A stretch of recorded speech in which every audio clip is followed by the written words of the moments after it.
Aloha from the beautiful Big Island of Hawaii. I'm Corey Gala, and this is Let's Talk About Health.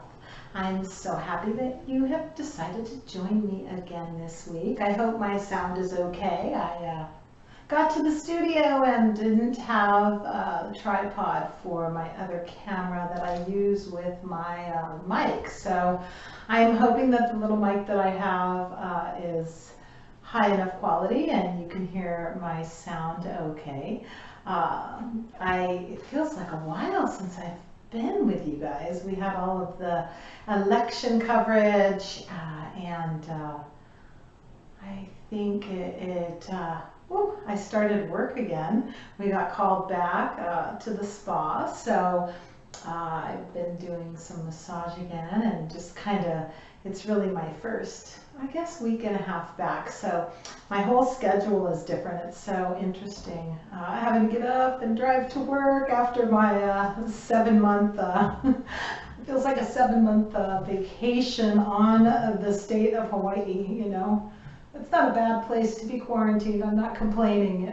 I was needing a vacation. I just didn't know it would go so long. So that has filled my days the past week and a half. But I am back with you this week for another episode. And I have invited a teacher of mine from many years ago, Seymour Coblin, who is based in San Diego. He is an amazing body worker. He teaches like a Zen Shiatsu course. He teaches, a Tai Chi form that he has improvised with a little bit on, I think, a classic Tai Chi. He works with sound therapy, but he's just a fascinating person and an excellent teacher, and I'm so happy that he will be joining us today.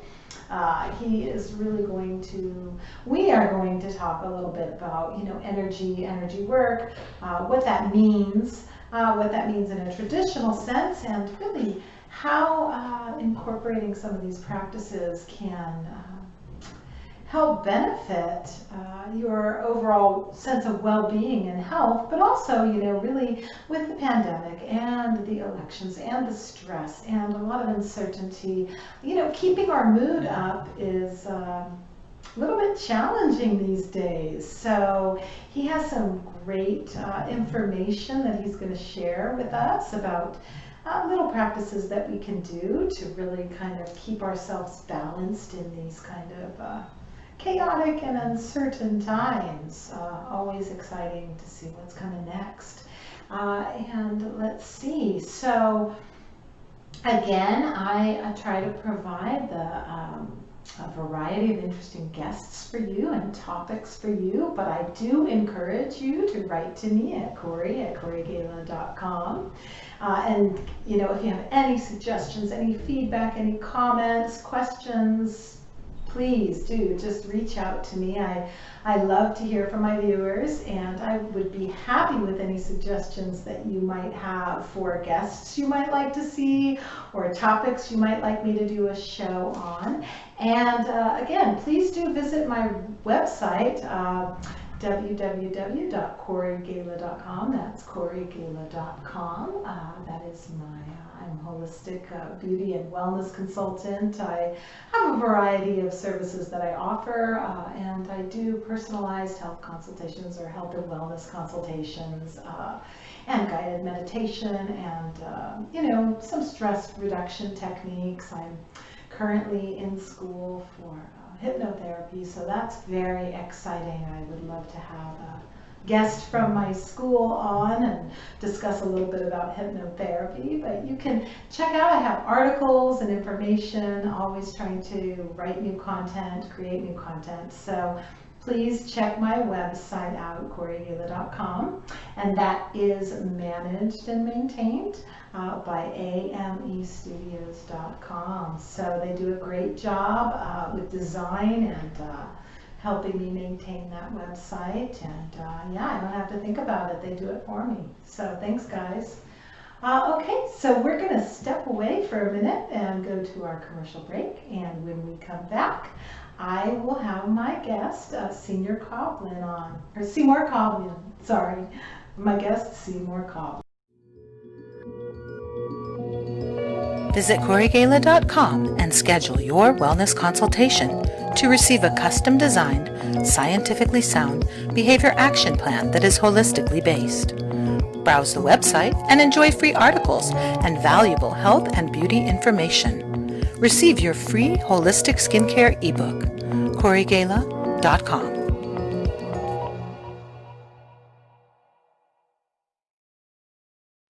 All right, thank you and welcome back. I'm here with my guest, Seymour Coblin from San Diego. And your school is the International School of Healing Arts. Is that correct, Seymour? That's correct. So I'm so happy to have Seymour here today. He's actually one of my instructors from a very long time ago, probably, gosh, back in 1996, maybe. I went to his Wow. school, yeah, for shiatsu, body work. I did some sound therapy classes with you. So that Mhm. was amazing. And Seymour is an amazing instructor, but also a great practitioner. There were a few things I wanted to share, with my audience that he specializes in. Some of his martial art forms, Japanese massage. I know you specialize in sound therapy, and so. With COVID right now, kind of one of the themes that has been kind of really across the board and a lot of my shows is really like stress management. And people are going through so much emotionally right now, so much transition, a lot of grieving and loss. And um, energetically, people are kind of feeling a little bit low.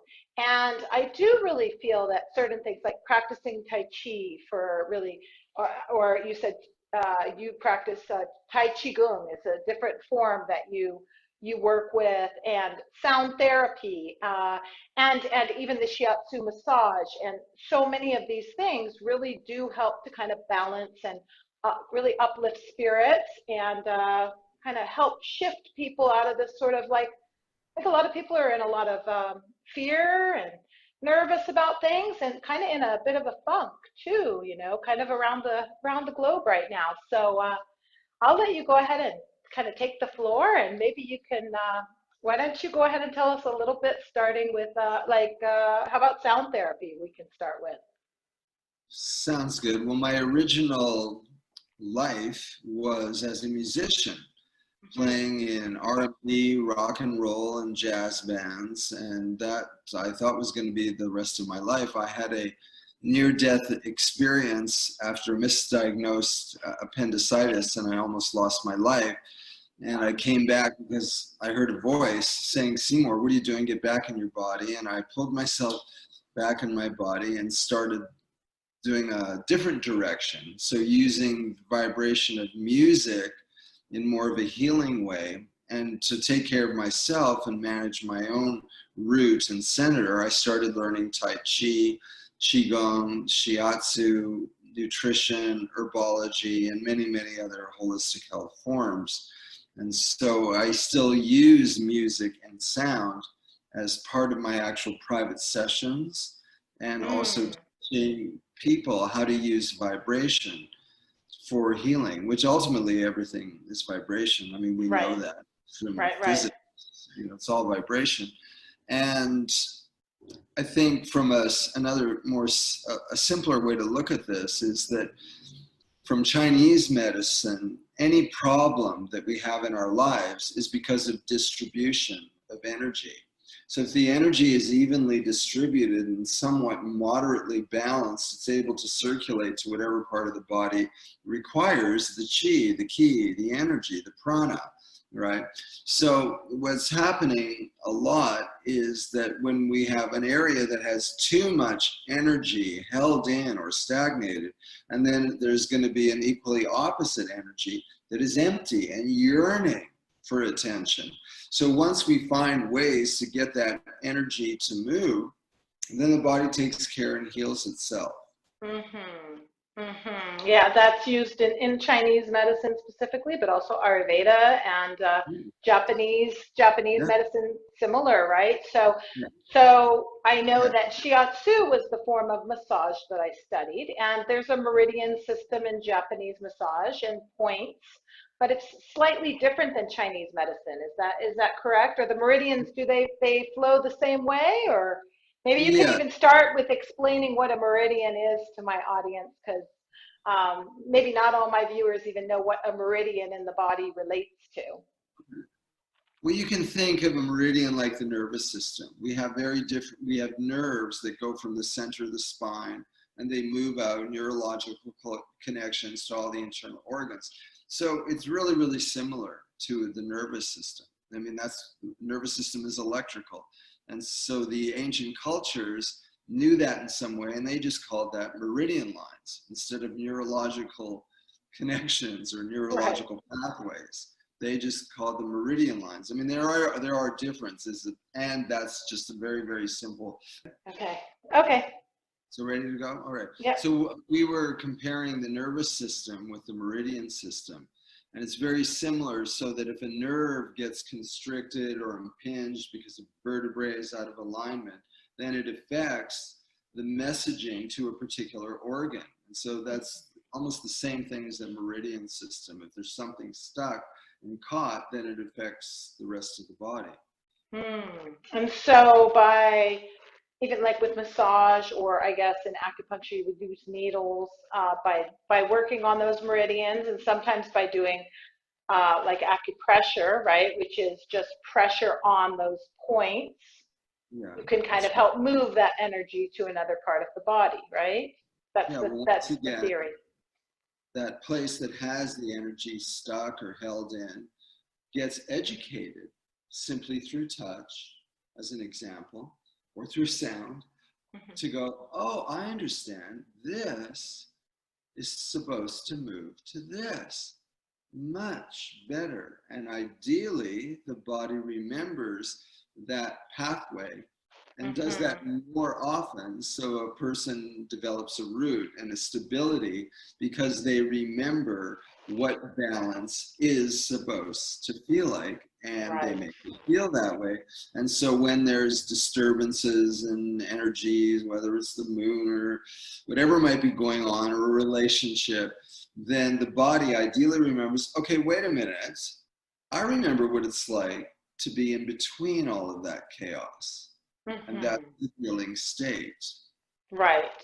So homeostasis, or a point of balance, but really on like a Taoist philosophy of this idea of the yin and the yang, or the balance between both polarities, but bringing everything to balance allows the body actually to heal itself, as opposed to going in there and say, well, I mean, I guess if you could think about, like, if energy was completely stagnant and not moving at all, you might get a growth, or like a cyst or a tumor or something. That's in the very extreme sense of like a blocked energy.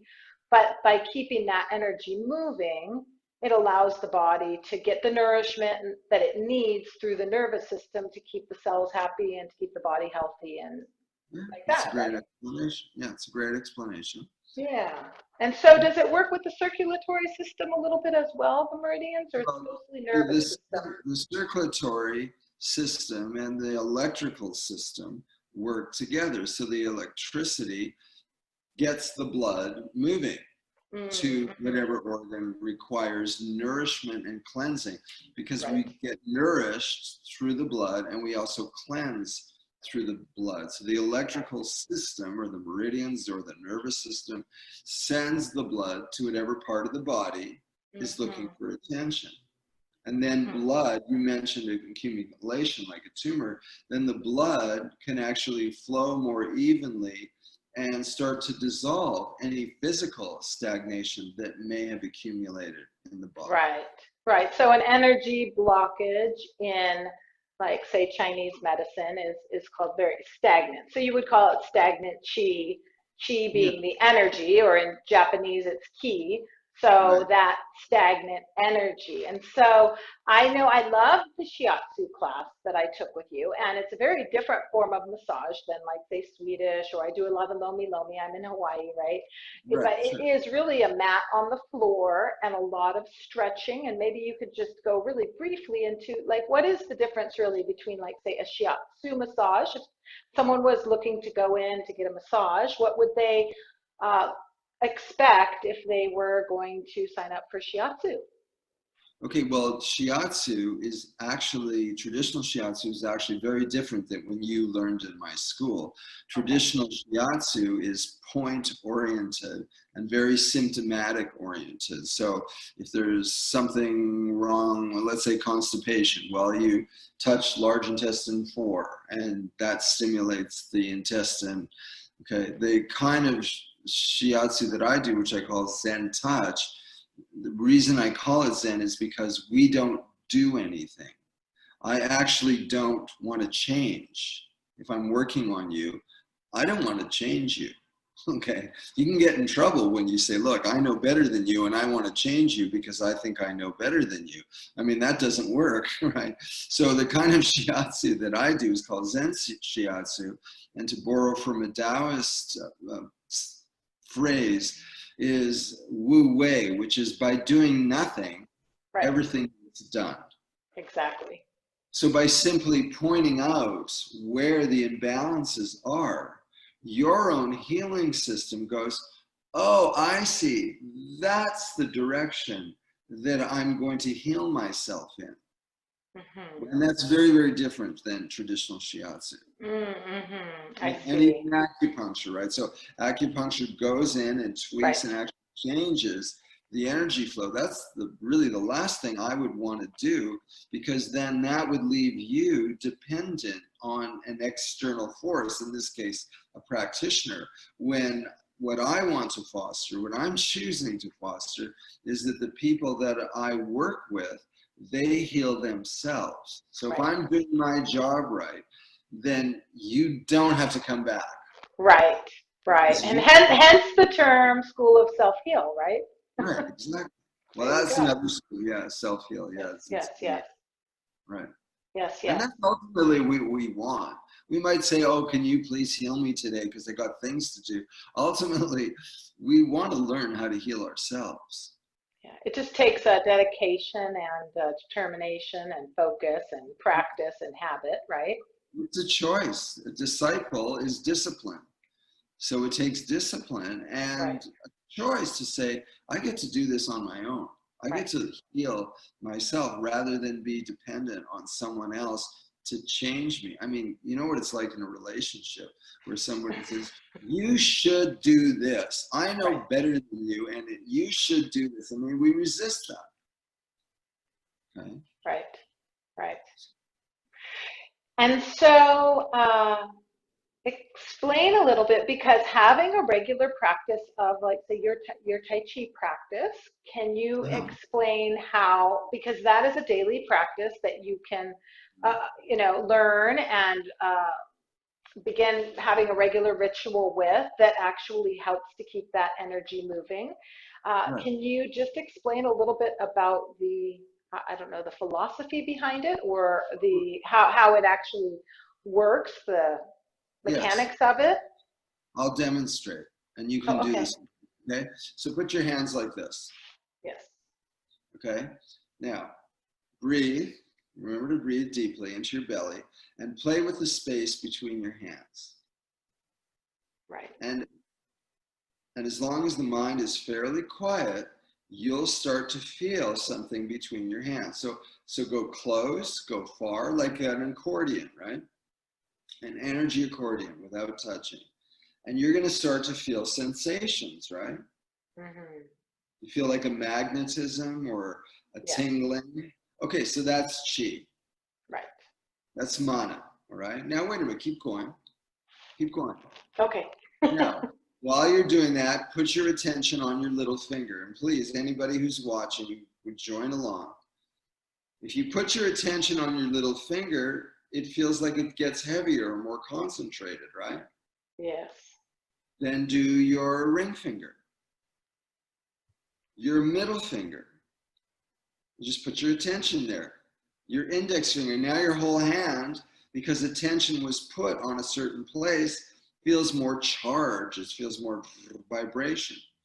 So that's chi flow. It's very, very simple. So you can either do that off the body, which is like what Reiki does, or palm healing, right? Or you can actually feel the energy in a point and connect points in the body to make energy flow.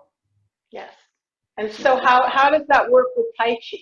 You're generating more energy through the movement. So with Tai Chi, all we're doing is we're feeling that energy and we're just moving it through different postures. So it's lengthening and contracting and expanding.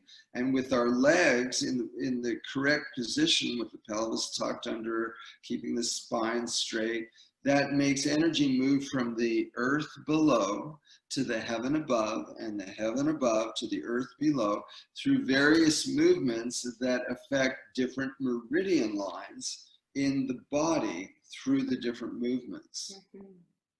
And so this is a regular self-practice that can really help prevent that stagnant chi that we were talking about, right?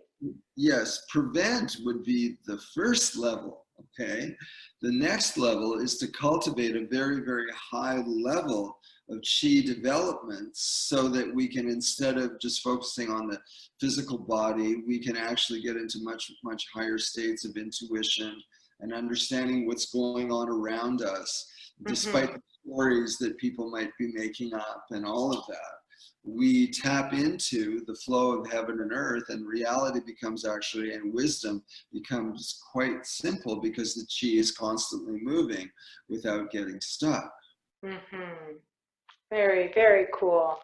So And free-flowing chi leads to higher consciousness, emotions that actually bring us closer instead of pushing away from other people, which is a lot of that's going on because the stories that we're hearing nowadays, true or false or whatever they are, keep us up here, and then the chi doesn't flow throughout the rest of the body. Yes, yes. And then we can go ahead and those wheels just keep spinning upstairs, and then it becomes difficult to make good decisions or to really kind of even accomplish anything. Everything becomes a little bit more arduous because we're so caught up in our spinning wheels and the story that we're running. Right, and you spoke about just flowing. Yeah, it's just flowing. You spoke about sound therapy, and that's why people love music so much, because music gets us out of our head. You know, you hear a song you like and your body's moving, you're moving to it, and so you're not in your head anymore. You're in your body, and then wisdom can come in. So we get to quiet this smaller part of our body, which is just 1/7 of the rest of us, and activate the body, and then wisdom comes through. And that's, again, the sound vibration of music is something that, I mean, everybody loves sound. So when you hear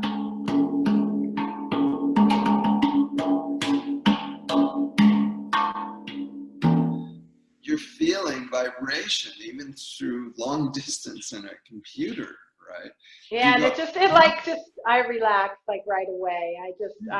I use the Tibetan bowls, you know, in my practice, and it really, I like to play.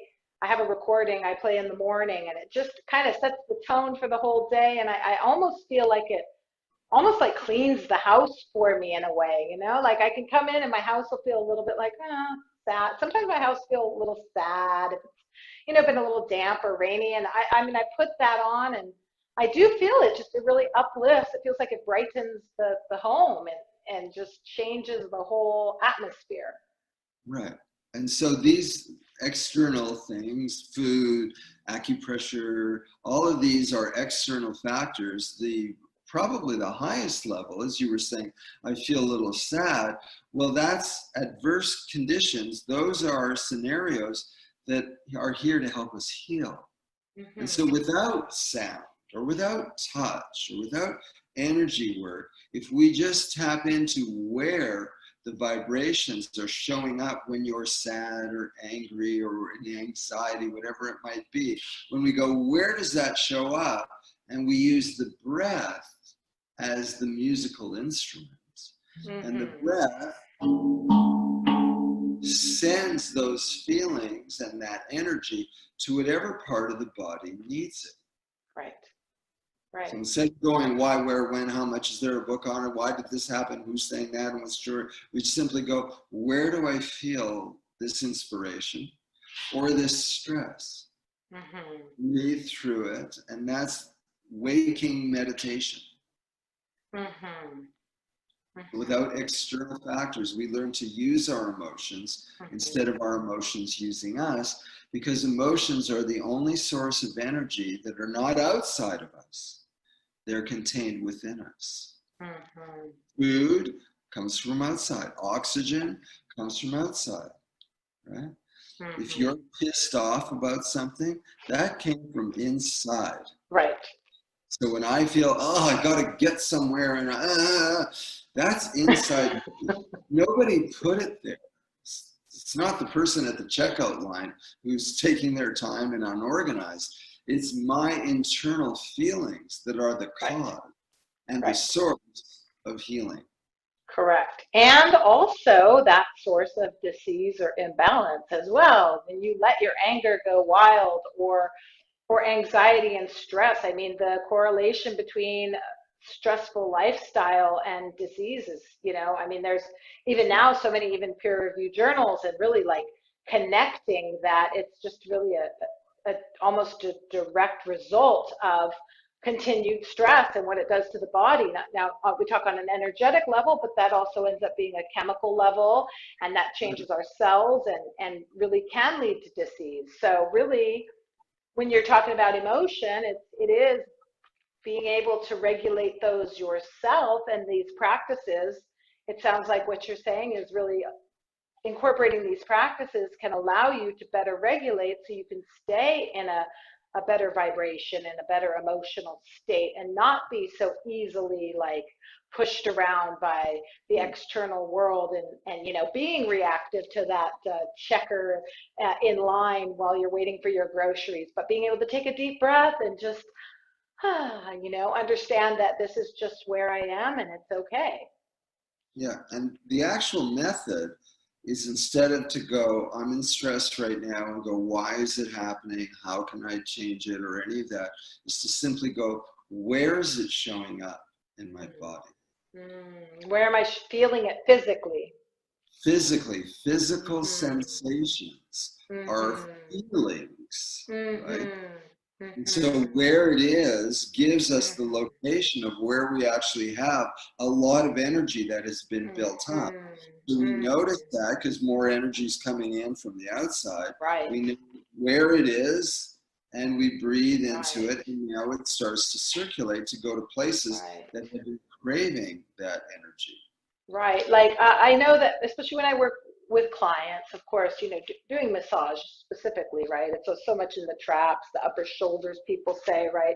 And it is that anxiety, that fight or flight, where people will roll those shoulders up, and then over time it becomes concentrated in those areas. So tapping into that when you do feel stressed, or people will say, oh, I feel that in the pit of my stomach, like something very upsetting to you, and you might get that fluttering sensation in your belly, to just have that awareness. And then you're saying, just kind of breathe into that space where you're feeling it, to help move it to the rest of the body, so that it doesn't concentrate there and become stagnant.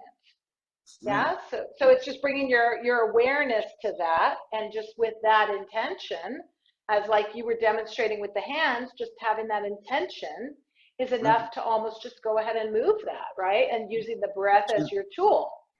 That's right. Yeah, I know that's what we do as body workers, right? We use our breath with our intention to move that.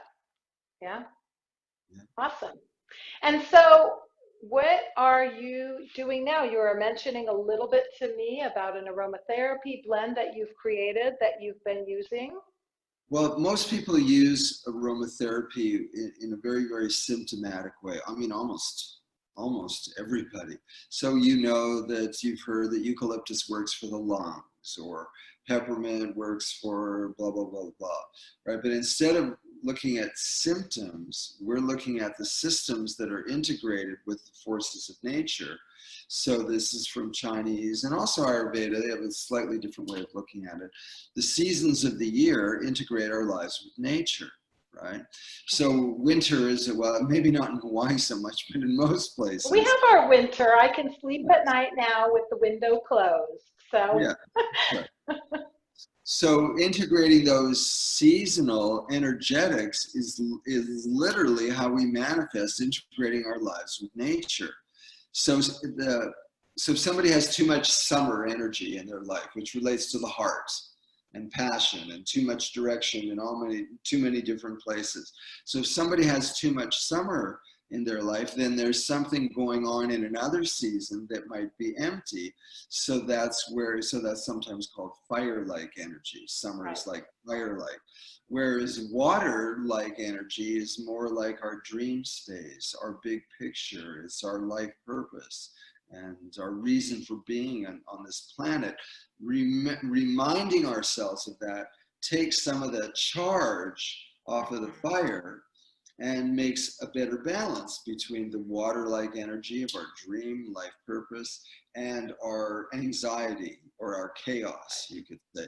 So the essential oil blends are meant to integrate the source of a person's symptoms, because everybody might have shoulder tension or a headache or a cold, whatever it might be. The reasons they have it are because of some misalignment with the forces of nature, that these symptoms are a signal to change. And so we change at the source, and once again the energy is more balanced, and then the body can heal. Just like it heals a cut on a finger, the body knows how to heal everything. Right. The body's smart that way. That's right. You just get to give it an environment. And exactly. Yeah. It's an innate intelligence, and I think everything on the planet is that way. You know, I mean, the plants, the animals, right? They're getting the water, the food that they need, the proper environment, and they thrive. You know, I think that's Well, trees true. are the best example. That wherever you live, they're having the same air, that polluted air, and the soil's malnourished and all that. They live for 1,000 years, okay? Because they have got their center. They've learned how to move within that root. And so when we do that too, that breeds longevity. Very nice. Well, thank you so much for everything you have shared. And so what are you doing these days? You're teaching? You have your school still, or are you? Well, I travel quite a bit between Europe and mostly San Diego, but other places in the USA too. And so right now I am doing a lot of work on camera and all of that. And I also have a lot of private students in different places that I work with, or small groups, because a lot of the schools have, basically kind of shut down a little bit, right? So, but it's kind of neat because I'm getting a lot of really interested people who want to know the source of a lot of things that you might not regularly get just from taking standardized courses in massage schools. Right. So it's been kind of a neat time for me, actually. Yeah, it's definitely an interesting time on the planet for sure. So wonderful. So what is your web address if people are interested in learning more about you? It's ISOHARTS, ISOHARTS.com. It's like International School of Hearts, Healing Arts. ISOHARTS.com. Or you can just look up Seymour Coblin, and I'm all over the place, and you'll find me. Great. Well, it was so great seeing you again. I think it's been like 20 years or more. I think you were in the Watsu pool. I was a long time ago. Yeah. That is the Facebook, man. It's a small miracle. Not a plug for Facebook or anything, but my God, it's a small miracle. How many people, from the past, and for sure. Pretty amazing. All right.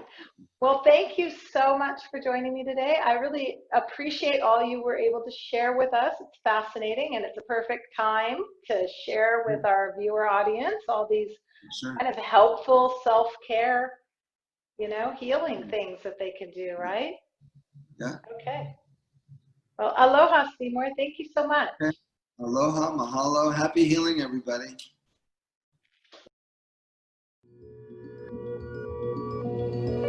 Visit CoreyGala.com and schedule your wellness consultation to receive a custom-designed, scientifically sound behavior action plan that is holistically based.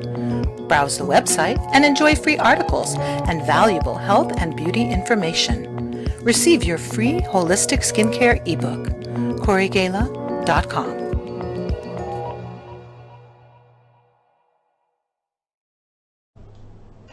Thank you again for joining me this week. I hope that you found this helpful. I hope you enjoyed the show. And until I see you next week, stay happy and stay healthy. Aloha.